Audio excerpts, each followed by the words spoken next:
नमः श्री सिद्धिविनायक नमो नमः। નમસ્કાર દર્શક મિત્રો, હું છું આશ્લેષા પટેલ અને આપ જોઈ રહ્યા છો અરવલ્લી ન્યૂઝ।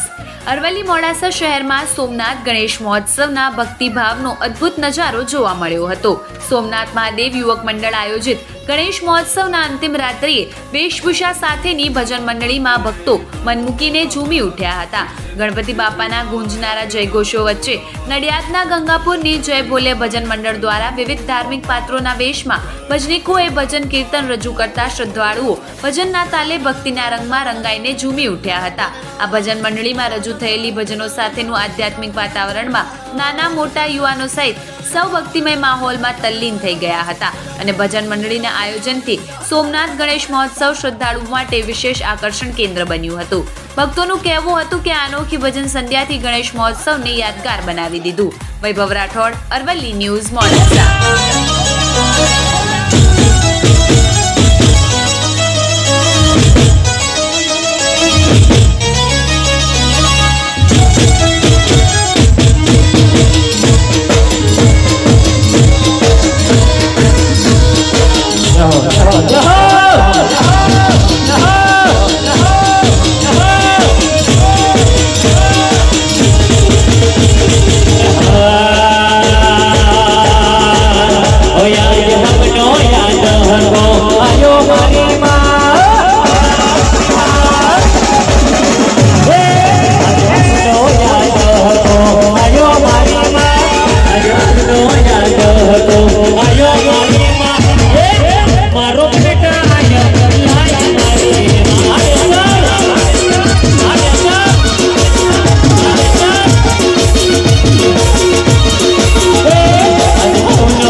યાર મારો હે સામે કને ખોડલ મારી વેલા